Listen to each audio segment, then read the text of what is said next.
শিক্ষার্থী বন্ধুরা, নবম শ্রেণীর বিজ্ঞান বিষয়ের যে সিলেবাসটি রয়েছে সেটি আমরা আজকে ভিডিও দেখবো, যেটি বার্ষিক পরীক্ষার সিলেবাস। এক্ষেত্রে তোমাদের প্রথম অধ্যায় খেলার মাঠে বিজ্ঞান, এটি তো অবশ্যই তোমাদের অনুসন্ধানী পাঠ যে বইটি রয়েছে সেখান থেকে প্রশ্ন করা হবে। বল, চাপ ও শক্তি 1.1 থেকে 1.7 পর্যন্ত। তারপর চতুর্থ অধ্যায় বায়ু দূষণ, যেটি অধ্যায়টি রয়েছে অভিজ্ঞতা, সেখানে পদার্থের অবস্থা, পদার্থের গঠন, পদার্থের সারণী, রাসায়নিক বন্ধন। এখানে 4.1 থেকে 4.4, 5.1 থেকে 5.7, 6.1 থেকে 6.6, 7.1 থেকে 7.5।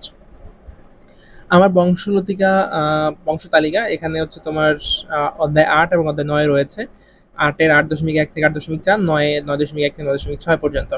কত রকম বাড়িঘর অধ্যায় 14 এবং অধ্যায় 2, এক্ষেত্রে পরিবেশ ও ভূমিরূপ 14.1 থেকে 14.5, এবং দ্বিতীয় অধ্যায় তাপমাত্রা ও তাপ এখানে 2.1 থেকে 2.6 পর্যন্ত।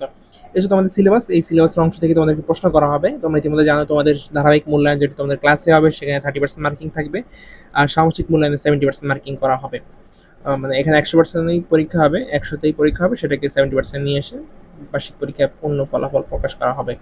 সেখানকালীন মূল্যায়ন যেটি ক্লাসে হবে সেক্ষেত্রে তোমার শ্রেণীর কাজ বা বইয়ের কাজে 10 মার্ক থাকবে, বাড়ির কাজ বা অ্যাসাইনমেন্ট বা প্রজেক্টে 10 মার্ক থাকবে, ব্যবহারিক কাজ পরীক্ষা সংক্রান্ত এখানে 10 মার্ক থাকবে। টোটাল 30 মার্কের পরীক্ষা, যেটি ক্লাসে শেষ হয়ে যাবে এবং এখানে তুমি 30-এ যা পাবে সেটাই তোমাকে থাকবে, সেটাকে আর পার্সেন্টেজ করা হবে না।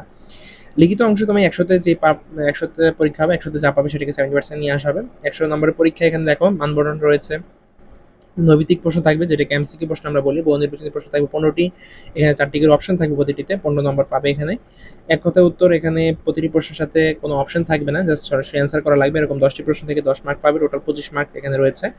আর সংক্ষিপ্ত উত্তর প্রশ্ন এখানে 10টি প্রশ্ন রয়েছে, 10টি প্রশ্ন থেকে 10টি অ্যান্সার করা লাগবে, প্রতিটির জন্য 2 মার্ক করে 20 নম্বর বরাদ্দ থাকছে এখানে।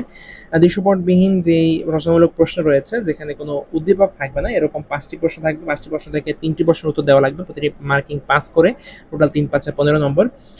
রচনামূলক অংশ যেটি দৃশ্যপট নির্ভর, যেখানে উদ্দীপক থাকবে, এরকম 7টি প্রশ্ন থাকবে এবং 7টি প্রশ্নের প্রতিটিতে উদ্দীপক থাকবে এবং উদ্দীপকের আলোকে আবার 2টি করে প্রশ্ন করা হবে।